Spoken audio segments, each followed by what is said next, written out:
Ons staan so saam en dan dit wat ons wil gee vir die werk van die Here, kom ons neem in ons hande en dan gaan ons so gee vir die werk van die Here. Hoe goed is ons God, amen. As jy die liedjie geluister het, sê dit, if I just reach your feet, then I've done it all. As daar net een ding is wat ons kan doen, is om net by God uit te kom, dan is dit die moeite werd. En hy sê, die liefde is beter as enige iets anders. En weet dat God het jou vanoggend lief, en ek glo dat hierdie diens wil die Heilige Gees hier net aanraak en wil net 'n tyd met u spandeer. Kom ons kom met 'n verwagting vanoggend, wanneer ons hierdie diens begin. Kom ons wees nie net hier vandag nie. Kom ons hê 'n verwagting vir dit wat God vir jou wil doen. En wees reg om te ontvang. Amen. Kom ons bid saam. My God en Hemelse Vader, ons loof U en prys U heilige naam. Dankie vir U liefde. En dankie dat U alreeds hier is, Heilige Gees. Ons vra dat U sal oorneem. En alles wat ons nou doen, my Vader, is tot eer en verheerliking van U. Ons is hier vir U, my God. En ek vra dat U asseblief alles wat gegee word vir die werk van U, dat U dit sal seën, my Vader. En vir die wat nie het nie, ons vra dat U hulle ook sal seën in Jesus naam. En ons dankie, my Vader, vir wie U is.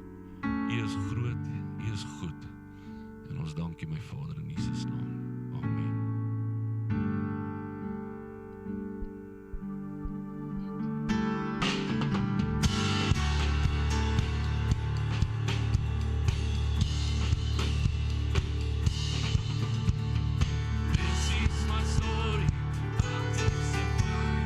Blessings on blessings, all of my life.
altyd en vir altyd is U beheer.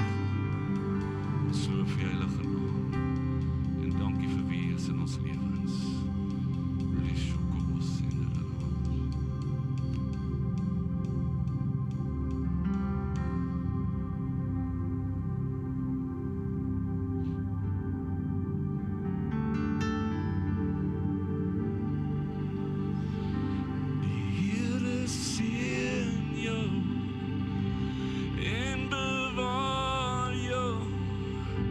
skyn sy aangesig oor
Ek wil hê net sommer gaan sit waar jy is en ons vra die lof en aanbidding om net so in die agtergrond vir ons in die gees te hou. En vanmôre wil ek sê welkom by ons diens vanmôre. Die tema vanmôre, en ek gaan sommer afspring met die tema vanmôre. Ons lees uit Matteus 6 uit. Dit is, ek stuur u woord sodat dit u verheerlik. Dit is die tema vanmôre en ek wil afspring en ons gaan deur die tafel gaan en na die woord toe gaan vanmôre. Maar ek wil net vinnig terwyl hulle so in die agtergrond vir ons hierdie offer van lof en dank en aanbidding bring aan die Here vanmôre. Want ek wil vanmôre net gou met julle praat voor ons die tafel bedien oor die motief van my hart. Ek wil vanmôre net lees uit Matteus 6. Maar daar's 3 dinge wat uitstaan hier in Matteus 6. Daar's ander, maar ek wil net hierdie 3 noem. Dit gaan oor liefdadigheid, 'n liefdesdaad betoon deur te bid, ons aanbidding en vas natuurlik. Dis deel van die evangelie. Daai 3 goed is kardinaal en is belangrik in ons geloofslewe. Maar ek wil vir julle lees vanmôre. Dit gaan soos volg. Matteus 6 vers 1. Pas op dat julle nie julle liefdadigheid voor mense bewys om deur hulle gesien te word nie. Anders het julle geen loon by die Vader wat in die hemel is nie. Eers 'n rooi vlaggie om gesien te word. Liefdadigheid gee om gesien te word. Wanneer jy dan liefdadigheid bewys, moenie 'n trompet voor jou blaas soos die geveinstes in die sinagoge en op die strate nie, dat hulle deur mense geëer kan word nie. Nommer 2, deur mense geëer te word nie. Die motief van waarom ek vanmôre hier is. Wat is die motief vanmôre? Hoekom ek vanmôre in die huis van die Here is? Hoekom is ek betrokke in die evangelie? Hoekom doen ek wat ek doen?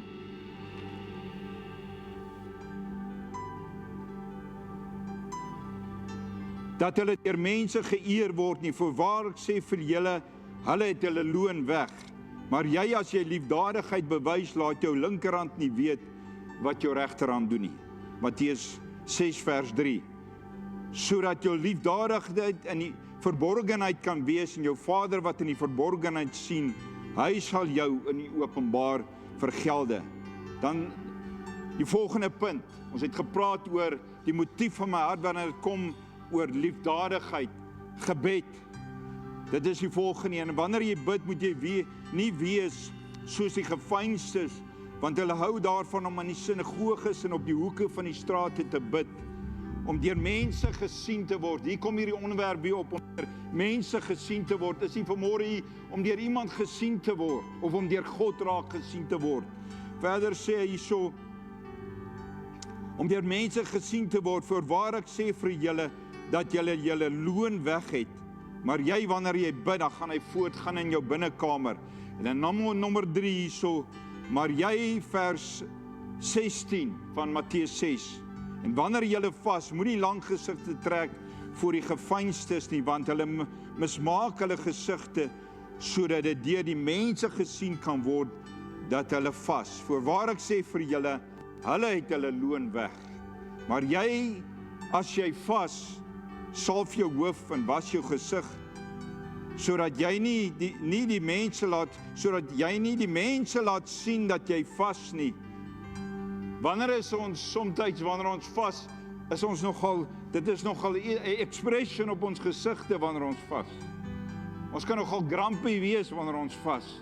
Ons kan nogal uit ons plek uit wees wanneer ons vas. Belangrike ding vir die kerk om te onthou, gebed, vas en liefdadigheid, sodat jy nie die mense laat sien dat jy vas nie, maar jou Vader wat in die verborgenheid is, en jou Vader wat in die verborgenheid sien, sal jou in die openbaar vergelde. En ek het gesê, voor ons die tafel bedien vanmôre, wat is die motief agter my liefdadigheid? Wat is die motief agter my aanbidding? Wat is die motief vanmôre en altyd wanneer ek vas? Daai laaste een is natuurlik baie onbekend by die kerk, maar ons moet meer bekend raak met hierdie begrip van vas en bid. Vas en bid en liefdadigheid bewys, want dit is deel van ons dienswerk as gelowiges. Die motief, kom ek sê vir jou, hoekom ons vanmôre hier is nie om te sien of ek 'n das aan het as ek die nagmaal bedien nie. Die motief is nie vanmôre om te sien of Jannie of Sunny of Kosie hier is vanmôre. Die motief was nie om te sien wie op 'n vals noot sing vanmôre nie. Die motief hoekom ons hier is, die rede hoekom ons hier is vanmôre kerk is om God te eer en te verheerlik. Ek gaan nou die dag na 'n geleentheid toe en ek is nou klaar, ons gaan nou voortgaan. Die manne kan so lank vorentoe kom of die mense wat ons gaan bedien en die tafel voorberei. Ons gaan na 'n geleentheid toe, 'n lof- en aanbiddingsgeleentheid of 'n geleentheid waar 'n klomp gelowige leiers bymekaar kom. En een ding val my op en van daai dag het ek ook besluit, want die Here het al met my gepraat wanneer ek hom aanbid, wanneer ek hom loof, wanneer ek tyd in sy woord spandeer, dat ek nie kans gee dat ander goed my aandag aftrek nie. En ons is besig om te aanbid en te loof en te prys. En hierdie jong man of twee langs my, hulle haal hulle fone uit en hulle is daar besig op hulle fone. En ek besef net hoe maklik is dit oukei om besig te raak terwyl ons lof en aanbidding doen, wanneer ons liefdadigheid bewys, wanneer ons God aanbid. Ons het nie vanmôre gekom, ons kom glad nie op 'n Sondag en wanneer ons by mekaar kom om enigiemand te eer nie, behalwe God en te respekteer. Lof van hom te bring, want hy is die koning van die konings. Net soos God my bewus gemaak het dat daar is goed is wat ons aandag wil aftrek wanneer ons hier by die huis van die Here kom. Wil ek u vanmôre bewus maak dat dit versteur jou toewyding aan God. Jou hart is verdeel wanneer dit kom by hierdie tipe goed. Wanneer ons besig is, terwyl ons, en een van die culprits is natuurlik ons selffone. Beklei nie vanmôre met u nie, dis maar nie die hart van die Here, hoe ons onverdeeld moet aanbid, hoe ons onverdeeld liefdadigheid moet betoon en vas. Wat is u motief vanmôre, hoekom jy huis toe kom? Nou omdat jy na die huis van die Here kom, was dit om jou geld in te gooi, om hoeveel jy het, of om jou finansies te kom ingooi? Die hoofsaak is om God te eer en hom te verheerlik. As ons kyk na 1 Korintiërs 11 vanmôre, ons kan so toe blaai. U is welkom, ons gaan nou die tafel bedien.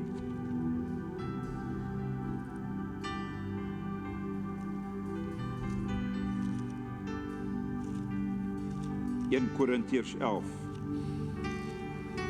Die bekende gedeelte wat ons gebruik vir die nagmaal, maar ek wil net afskop by vers 17 vanmôre.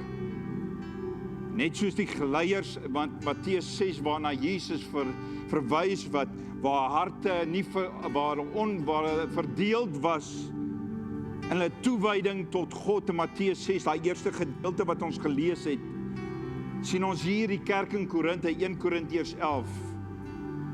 Ons sien hulle is ook verdeeld. Hulle aandag is afgetrek wanneer dit kom by ons aanbidding en ons leefwyse vir God. Hy sê, maar terwyl ek dit beveel, Paulus skryf van 1 Korintiërs 11, maar terwyl ek dit beveel, kan ek dit nie prys nie, dat julle saamkom, nie ten goeie nie, maar ten kwade. En hy praat van mense wat by mekaar kom, gelowig is, om die tafel te herdenk. Vers 18, want in die eerste plek hoor ek dat as julle saamkom in die gemeente, daar skeuring onder julle is, en gedeeltelik glo ek dit. Wat was die motief hoekom hierdie mense kerk toe gekom het? Daar was skeuring in hulle hart. Dan sê hy verder, want daar moet ook onder julle partyskappe wees, sodat die beproefdes onder julle openbaar kan word. Partyskappe. As julle dus saamkom, dan wil julle nie sê dat julle die nagmaal van die Here eet nie, want as julle eet, gebruik elkeen eers sy eie ete, en die een het honger en die ander is dronk. Motief van die hart. Wat is ons motief wanneer ons hiernatoe kom? Is ons aandag onverdeeld op God gerig? Of kom ek met 'n vals motief na die huis? Romeine 3:23, 21 tot 26, en ek wil dit met die lees voor ons die tafel bedien, want ek wil hê dat voor ons die tafel bedien, moet vanmôre verstaan die motief van jou hart, hoekom jy deel het aan wat ons die tafel noem, onverdeeld moet wees.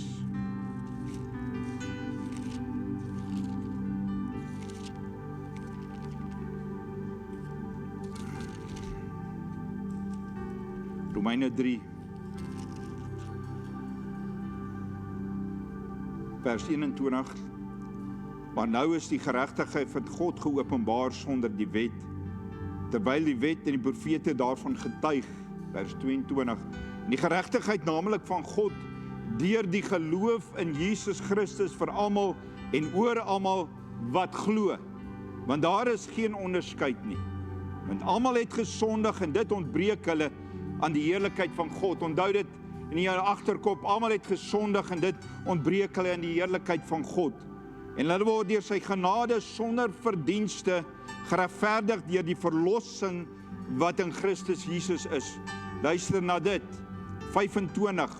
Hom het God voorgestel in sy bloed as 'n versoening deur die geloof om sy geregtigheid te bewys deurdat hy die sondes ongestraf laat bly het wat tevore gedoen is onder die verdraagsaamheid van die tye van Genesis af tot met die koms van Christus om sy geregtigheid te toon in die teenwoordige tyd sodat hy self geregverdig gaan wees, regverdig gemaak wie uit die geloof in Jesus is.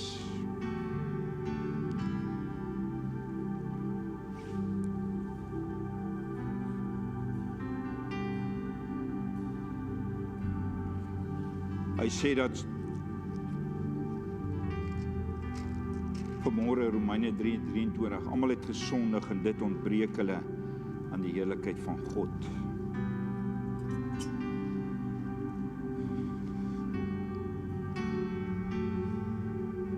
En ons het vanmôre gesien dat motief is deel van daai probleem, maar sonde is eintlik die oorsaak daarvan.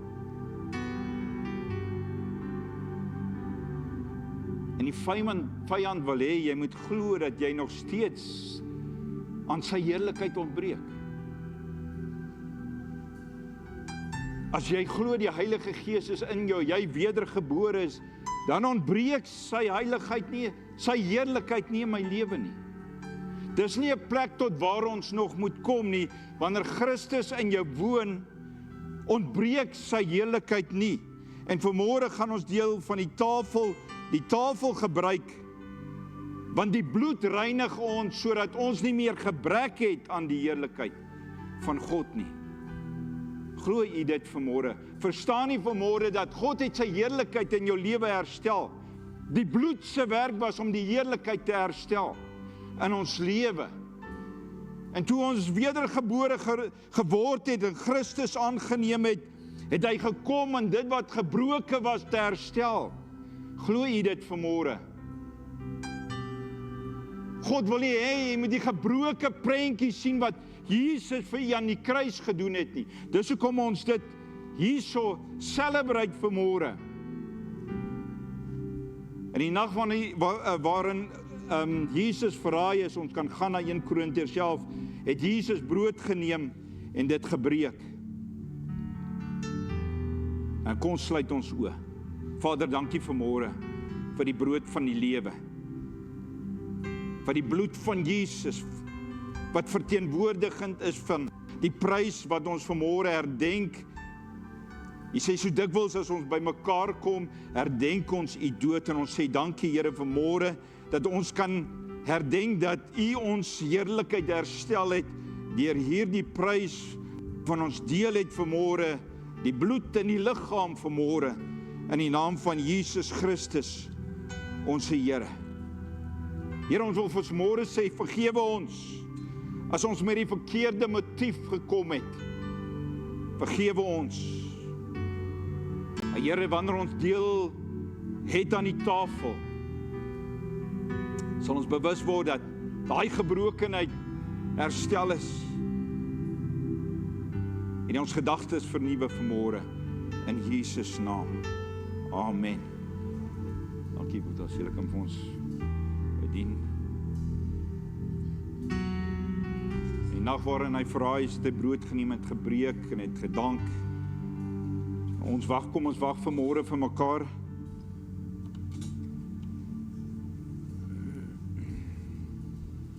Here, so ook die beker na die ete. Kan jy net vir hulle vra vir my 'n glasie te bring asseblief?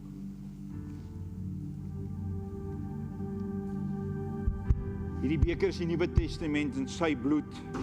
En kom ons wag vir mekaar en dan wil ek hê jy moet deel hê en daarin dink vanmôre dat mag jy vanmôre besef, die prentjie is herstelling in jou lewe. God het daai prent herstel. God het herstel gedoen toe hy Jesus gestuur het om gekruisig te word, te sterwe, gemartel te word en uit die dood uit op te staan deur die krag van die Heilige Gees opgevaar het na die hemel en sy Gees aan ons gegee het in hierdie dag.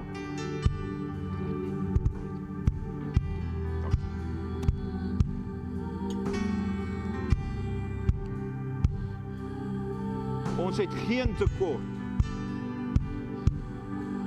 God het sy heerlikheid ons herstel. Hy sê, almal het gesondig en dit ontbreek hulle in die heerlikheid van God. As jy vanmôre verkies om die beker te gebruik, kan jy net jy hand opsteek. Glo ons dan nie dat Jesus die prys betaal het vir al my sonde nie. Amen. Dis nie 'n rede om die genade te misbruik nie en te bly sondig nie.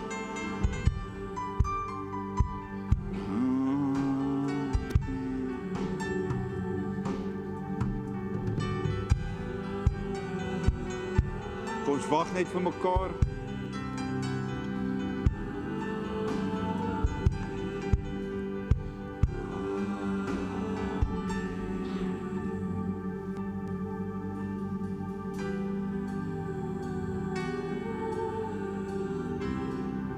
Ons iemand oorgeslaan, die wat die beker wil gebruik. Kom ons eet saam. Sê dankie Jesus dat jy ons motief herstel het. Ons reinig vanmôre van verkeerde motief wanneer dit kom by ons aanbidding en ons dienswerk voor U, o God. Dankie Jesus. Ons loof U vanmôre. Ons is dankbaar vir wat U vir ons gedoen het aan die kruis. Dankie Jesus. Dankie vir die bloed. Wat ons reinig van alle sondes en ongeregtigheid, en dat U heerlikheid in ons lewe kom herstel het, Here. Dankie, ons loof U vanmôre en prys U. As jy klaar is, kan jy die glasie na die kant toe stuur.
Julle goed is. Pastor, as julle wil bly speel, is julle welkom, anders kan Ivan net vir ons in die agtergrond speel, net soos julle verkies vanmôre. Dan wil jy moet opstaan vanmôre. Ek vra dat jy opstaan vanmôre. Dan vra ek dat jy 'n denkbeeldige sirkel, ek het dit al gedoen, maar 'n denkbeeldige sirkel om jouself trek vanmôre. Terwyl jy nou die tyd uitkoop met God en nie links of regs kyk en toelaat dat enigiets jou aandag aftrek nie. Want ek hê vanmôre nadat ons onsself gereinig het en erken nie dat dit bloed van Jesus ons motiewe reinig, wil ek vra dat ons vanmôre hierdie gebed doen voor God. Dat alles wat binne in daai sirkel is, daai denkbeeldige sirkel, dat God dit op welke manier sal aanraak soos wat ons vanmôre bid, dat dit vanmôre uit jou hart uitkom. Want ewen wanneer ons hier in die môre hiernatoe kom en wanneer ons aanbid, moet dit uit my hart uitkom, onversteur deur enige iets. En ek wil hê vanmôre, ek gaan jou lei in gebed, dis jou keuse om dit te bid vanmôre, met die regte motief, want sien hierdie kerkleiers in Matteus 6, hulle het nie God se eer gesoek nie, hulle het hulle eie eer gesoek. Hulle het hulle eie heerlikheid gesoek. En vanmôre terwyl ons hierdie woorde bid, ek gaan jou nie in iets lei wat God nie wil hê jy ingelei moet word nie. En nie iets lei wat jou nie gaan verander waar jy is nie. Het jy daai denkbeeldige lyn om jouself getrek? Jy is welkom om uit te stap as jy wil en te bid terwyl ons dit doen, maar vanmôre wil ek jou net in dit lei, Matteus 6. Hy sê, so moet ons bid.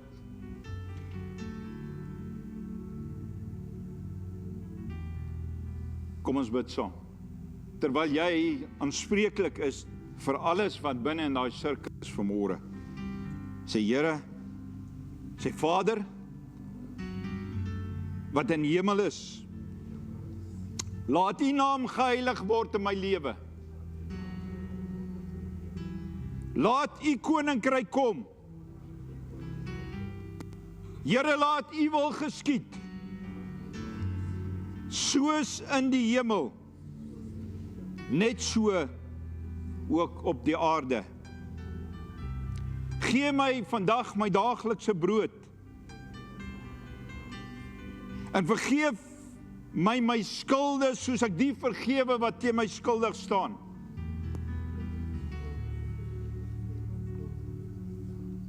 Lei ons nie in versoeking nie, maar verlos ons van die bose, want aan U behoort die koninkryk, die krag en die heerlikheid tot in ewigheid. Amen. U is welkom om te sit, baie dankie. Soos ek vanmôre gesê het en waarin ek weggespring het vanmôre is die volgende. Ek stuur God se woord sodat dit hom sal verheerlik.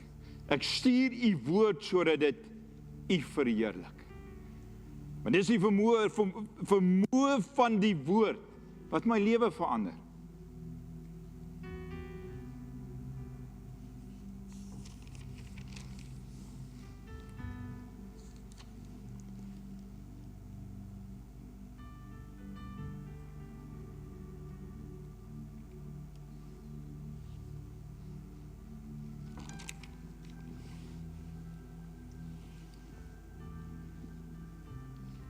Sien, die vyand is hard aan die werk.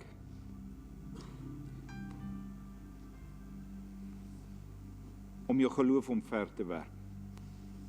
Besef jy dit? Kom jy dit agter? Die vyand is hard aan die werk om jou geloof omver te werp. Hy's besig om koue water oor jou lewe uit te gooi. Koue water oor jou geloof, om jou koel te maak, lou te maak. Wat maak my lou? Toestand in ons land maak my lou. My finansies somtyds en my gebrek aan die vermoë om dit te bestuur maak my lou. Wetteloosheid maak my lou. Rasisme maak my flou en lou. Net 'n paar dinge wat vanmôre, jy dalk iets anders op jou hart wat jou water, yskoue water op jou geloof gooi. Die motief is om God te verheerlik. Sien, die skepping roep het 'n verlange na die openbaarmaking van Christus in jou. Die skepping roep vanmôre, na u en my vanmôre. Openbaar Christus asseblief vir ons. Dis wat die skepping vanmôre roep. Openbaar Christus asseblief in jou lewe. En as ek jou naam noem vanmôre, is nie omdat ek op jou tone trap nie, Willie. Openbaar Christus, Willie. Die skepping roep, openbaar Christus aan ons. Jan, die skepping roep, openbaar Christus in ons. Pastor Antoni, die skepping roep uit, asseblief, openbaar Jesus aan ons. Ons is in die nood.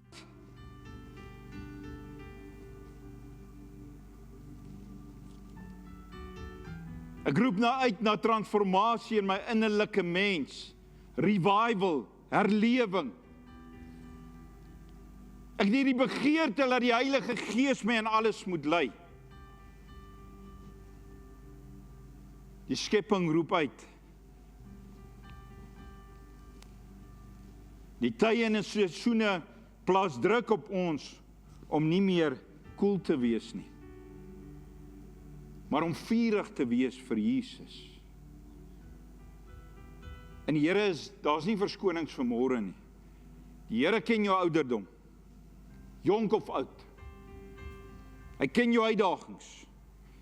Maar ons het gesien dat daar is sekere dinge wat ons liefde, ons geloof verkoel. En wat ons sê, maar dit is oukei dat ek so optree.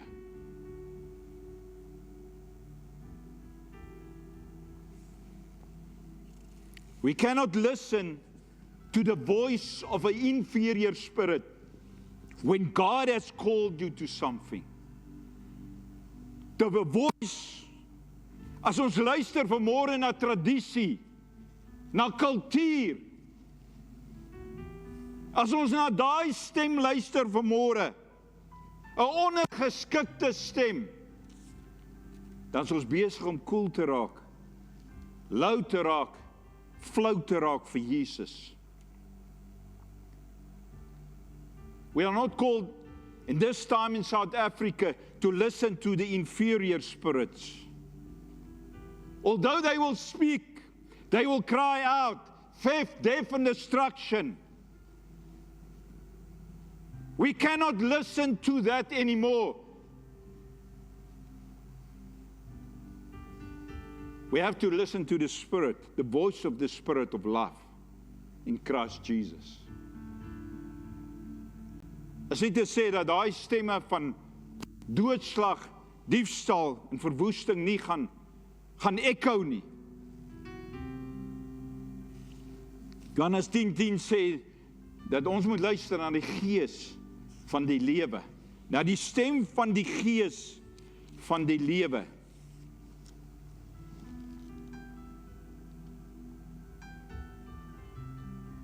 Dis 'n tyd wat ons vurig moet wees vir Jesus. Vurig moet wees vir Jesus waar jy ook al is om iemand anderste se lewe in die brand te steek met die Heilige Gees. Ek wil die vra, moet nie toelaat dat enige iets jou vlam blus nie, jou geloof verkoel nie.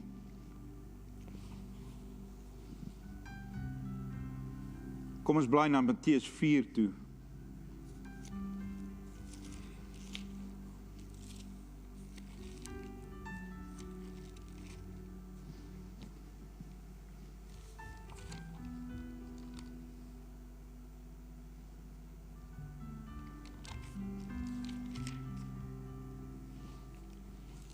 Matteus 4.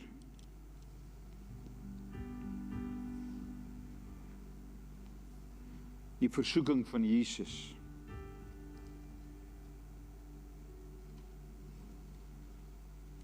Toe is Jesus deur die Gees weggelei die woestyn in om versoek te word deur die duiwel.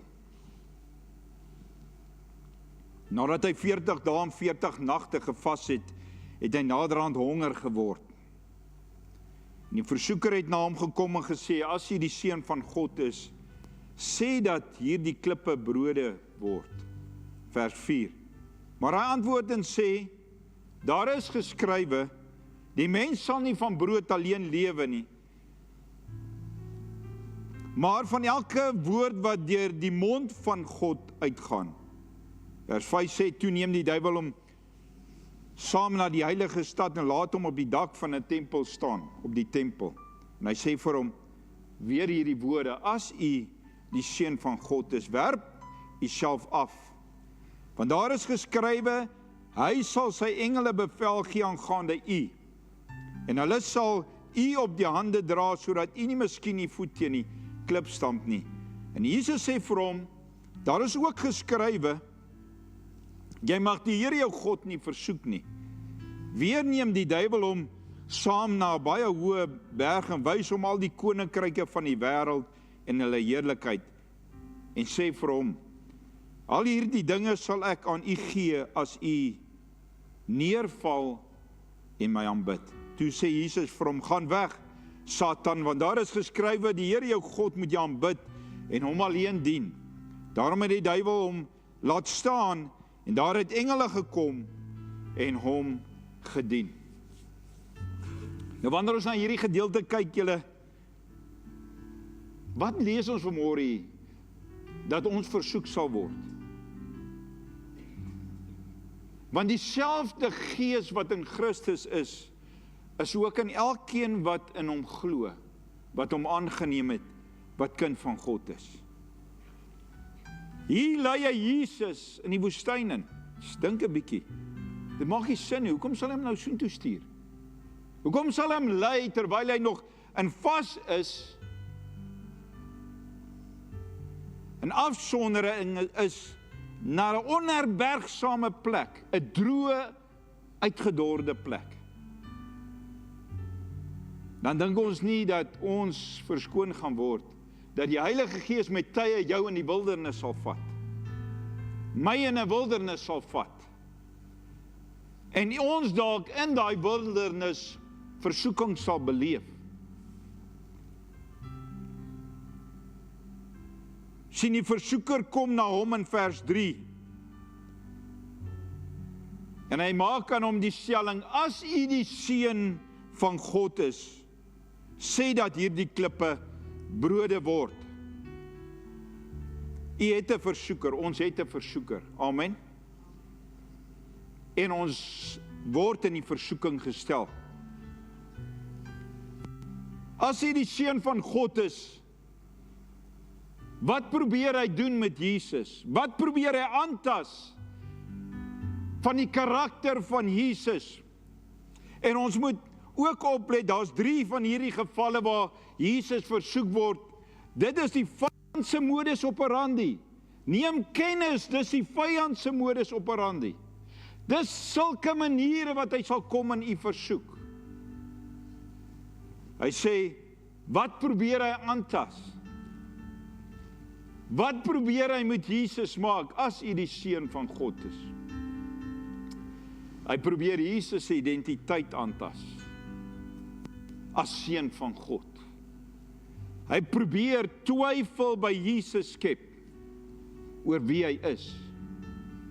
Is dit nie wat soms gebeur wanneer die versoeker kom nie? Julle begin nou twyfel in my hart, selfs ongeloof. Sal dinge in jou lewe kom wat jou geloof wil vervlou, wat deur sy toedoen daar is. Maar hier sien ons self dat die Gees lei hom op 'n pad.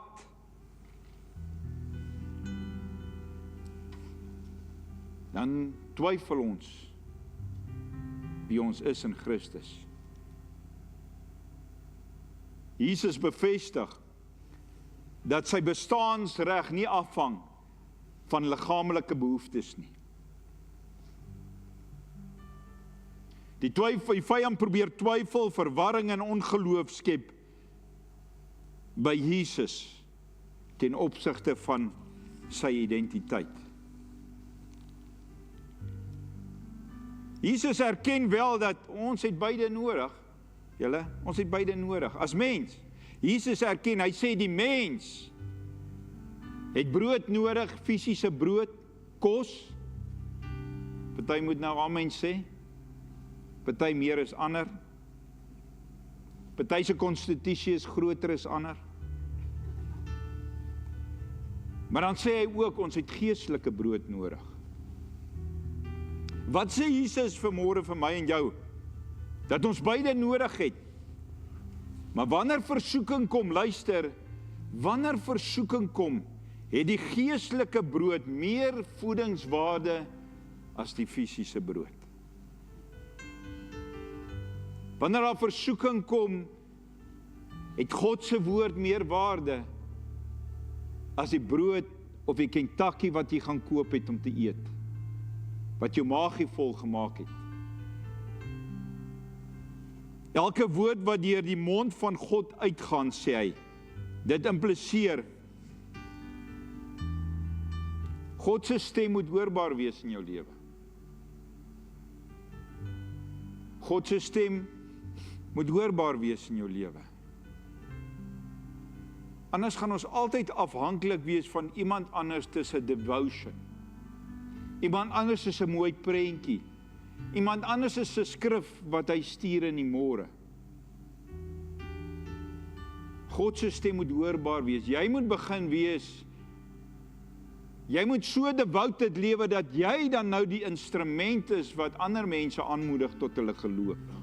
Tot wanneer hulle kom by 'n plek waar hulle volwasse genoeg is om te deel wat God met hulle deel, want dit is mos wat ons doen. Ons is 'n lig vir die verlore wêreld, 'n lig wat skyn in die duisternis.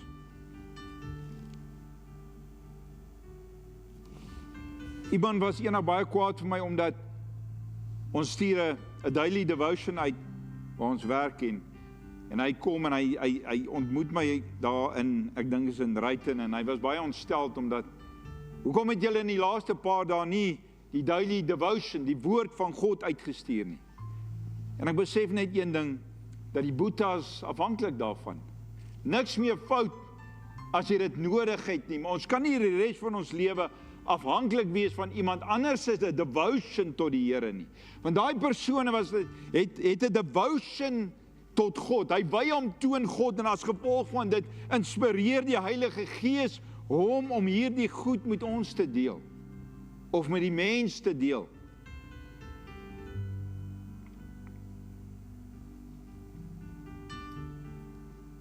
God se stem moet hoorbaar wees in my lewe.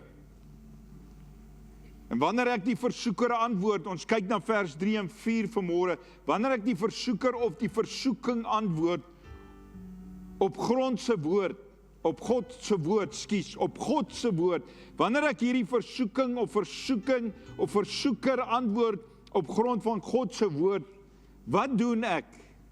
Ek bevestig my identiteit in Christus. Dis wat ek doen.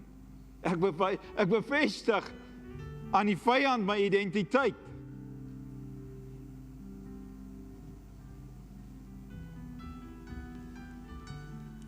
Hoe antwoord ek hom? Wanneer hy my versoek. Die tweede een daar, vers 5, 6 en 7, en ek lees dit en sê vir hom, hy sê vir hom, as u die seun van God is, en hy kom weer met daai taktiek, om my en jou en Jesus se karakter aan te tas, af te breek.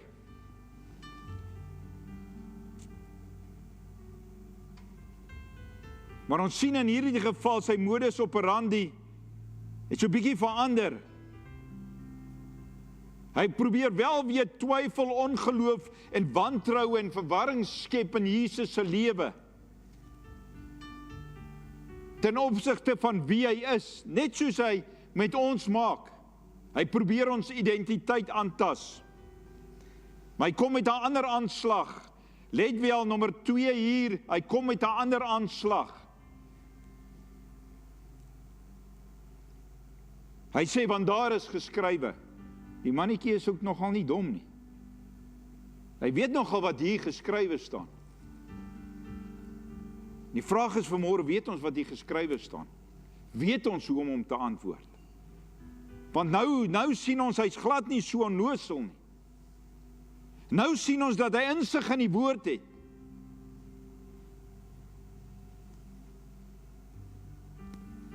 Want daar is geskrywe, vers 6, hy sal sy engele bevel gee aangaande u en hulle sal u op die hande dra, sodat u nie miskien die voet teen die klip stamp nie. In die eerste geval, woord eenvoudig, probeer hy Jesus se identiteit aantas en hom verwar. In die tweede geval kom hy en hy probeer dit weer, maar hy antwoord op hom en hy sê vir hom, want daar is geskrywe.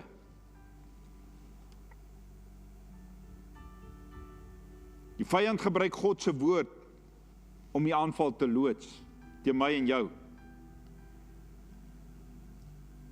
En hy gebruik het en dan dink ons dis alright, want dit is mos God se woord wat ons hoor. Uit die mond van iemand.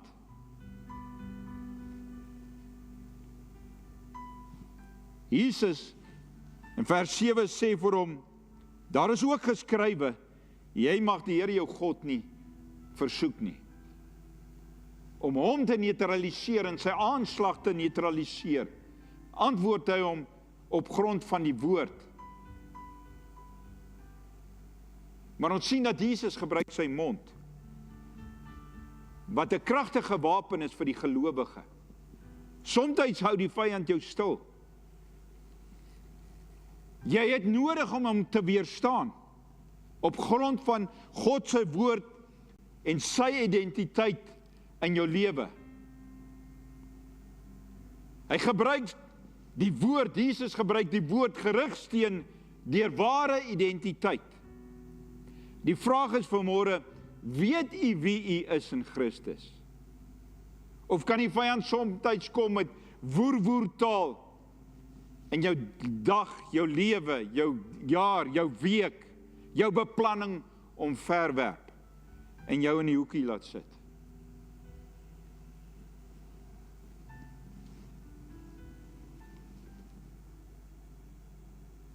Ons as kinders van God, die goeie nuus is dat ons funksioneer in dieselfde identiteit. Weet jy dit? Die geestelike beginsel hier is eintlik dat die vyand sy nie geoorloof om jou as kind te versoek nie. Want daar staan geskrywe, jy mag die Here jou God nie versoek nie. Omdat ek kind van God is, die gees van God woon in my, het hy eintlik geen reg om my te kom versoek nie, maar dink jy hy luister daarvoor? Hy ignoreer daardie beginsel. En juist daarom vang dit ons soms omkant. Sommige mense glo nie eers as 'n duiwel en hy kan ons versoek nie. Weet nie wat 'n Bybel hulle lees nie, maar hulle glo nie eers daarin nie. Hulle dink maar net dit is die gang van die lewe. Versoeking is 'n realiteit vir 'n kind van God. Maar Christus het ons die oorwinning gegee. God sy dank wat ons altyd laat triomfeer deur Christus Jesus.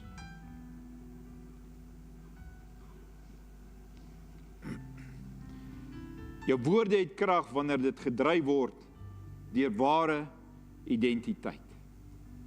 So wat sê die Gees vanmôre vir my en jou? As jy nie weet waarvan die Gees vanmôre praat nie, ware identiteit nie, is dit tyd dat jy moet agterkom en begin jouself instudeer en begin glo wat jou ware identiteit is. Vrees is nie ons ware identiteit nie. Krag, liefde en selfbeheersing, dit is ons identiteit. Haat is nie ons identiteit nie, maar liefde is. Ongeduld is nie ons identiteit nie, maar geduld is. Vers 8, 9 en 10, vers 11, die derde keer wat hy hom versoek. Weer neem die duiwel hom en staan na baie hoë berg en wys hom al die koninkryke van die wêreld en hulle heerlikheid en sê vir hom, al hierdie dinge kan u gee as u neerval en my aanbid. Gaan weg, Jesus sê vir hom, gaan weg Satan, gebruik weer sy mond, gebek die ware identiteit. Die Here jou God moet jy aanbid om en alleen dien. Wat begeer Satan? Wat begeer die vyand? Ons kyk na sy modus operandi. Hy het 'n begeerte na jou aanbidding. Hy het 'n begeerte na jou dienswerk, jou diensbaarheid. Hy begeer dat jy hom moet aanbid en hy begeer dat jy hom moet dien.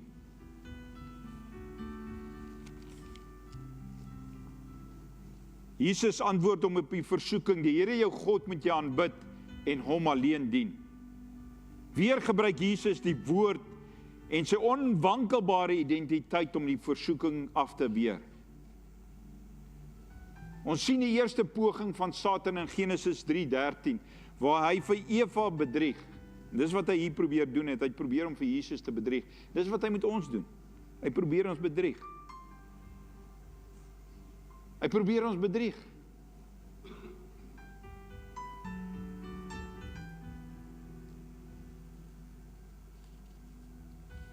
Maar hier in Matteus 4 sien ons sy tweede poging om die skepping en die koers van die skepping en God se plan in 'n ander rigting te stuur misluk. Dit beteken ons het die autoriteit en die gesag in Christus Jesus om nee dankie te sê vir sy versoekings. Om op te staan en sê nee, daar staan geskrywe. Ek is tot alles in staat deur Christus wat my krag gee. Ek sê weer vanmôre, die vyand het 'n begeerte na jou aanbidding en jou diensbaarheid. En jy mag vanmôre sê, maar ek is ver van dit af. Hoe kry hy die mens om hom te aanbid en te dien? Wat gebruik hy as lokaas om my en jou te kry? Want hy kry dit reg, sodat ons hom aanbid en hom dien. Wat gebruik hy as lokaas? Hy sê al hierdie dinge in vers 9, hy sê al hierdie dinge sal ek jou gee. Wat se dinge? Die dinge van die koninkryk van duisternis. Omdat wat het gebeur met Eva? Wat was so awesome gewees van daai vrug wat Adam wou gee? Of gegee het, of skies, die duiwel haar gegee het. Dit was begeerlik vir die oë. Wat hier ingaan en hier ingaan. En wat ons sien en hoor, is soms so begeerlik dat ons nie kan sien dit kom van die duisternis af nie. Al wat hy jou kan gee is die koninkryk van hierdie wêreld, en die inhoud van daai koninkryk. En weet jy, ons was klaar daar, ons weet klaar hoe dit is. Ek weet om dronk te wees, om al die goed van die wêreld te doen wat verkeerd is. Om te lewe vir die wêreld, maar nou kom hy weer met iets aanloklik, hy versoek jou met iets aanloklik, maar met die doel om jou terug te vat van waar jy kom. Sodat jy voel hierdie tafel het geen krag in my lewe nie.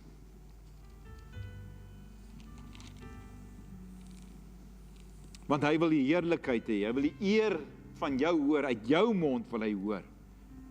Hy is kosbaar, hy is groot, hy is wonderbaar. What the world has to offer you will deprive or rob you of what God has to offer. He is trying very hard, Satan. Alles wat teenstrydig is met God se koninkryk. Wat is dit? Die duisternis van die lig is al wat hy jou kan gee. Met 'n versoeking. Hy kan jou net dit gee wat in die duisternis gebeur, die koninkryk van die duisternis. Die betekenis van daai woord daar, waar hy vra, val neer, ek begeer dat jy voor my sal neerval en my aanbid. Dit beteken, it's like being kissed. When a dog kiss you or lick the hand of his master. That's the same. Wanneer jy die vyand aanbid, is dieselfde as wanneer 'n hond jou hand kom lek. Dis wat hy jou wil gee. Jy is net 'n hond in sy oë. Vir hom is ons niks werd nie. Hy gaan jou net misbruik, ek weet. En dit wat hy jou kan gee is niks beter nie. Matteus 4 vers 19. Wanneer ons dit lees, en ek maak klaar, Matteus 4 vers 19. Die gelykenis van die saad en die saaier.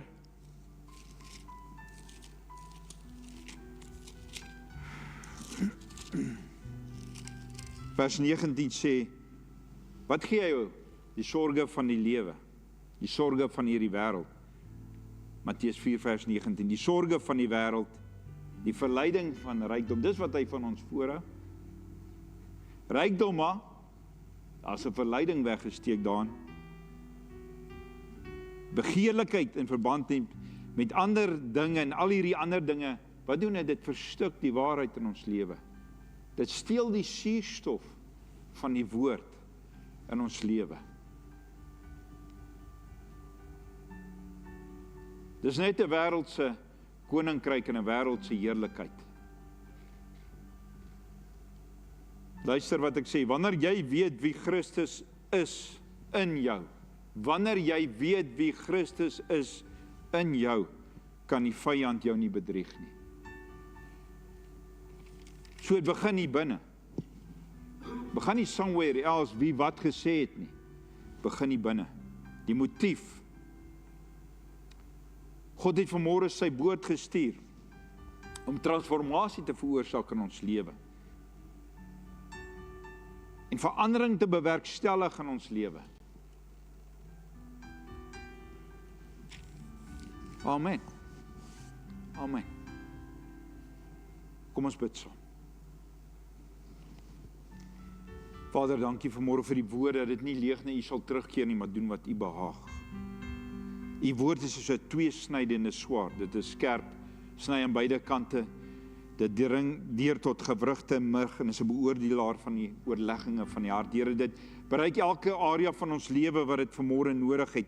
Here, dankie dat dit nie leeg nie, U sal terugkeer nie. Met ander woorde, dat dit wanneer vanmôre toe ons dit nou ontvang het en geglo het en aangeneem het is die waarheid oor ons lewe, die aangeneem het is die waarheid oor ons omstandighede, aangeneem het is die waarheid oor ons versoeking, Here, dat dit ons transformeer en Here, ons as persoon, as mens sal gebruik om U te verheerlik op aarde. U die toestemming daartoe, Vader. Here, ons loof U daarvoor, sodat ons ander mense se lewe ook kan beïnvloed met wat U in ons lewe gedoen het. Ons bid dit vanmôre in Jesus naam en ons dank U daarvoor, Here. Amen. Het elkeen, ek hoop het elkeen so blaadjie gekry, na uitnodiging na ons disipelskap skool vanmiddag. Ons begin vanmiddag 5 tot 6, net 1 uur van die tyd. Hier in die auditorium, of ons gaan hier agter besig wees, ek en Pastoor Anton. Is jy reg, Pastoor Anton? Pastoor Anton is groot, hy kan baie mense haak.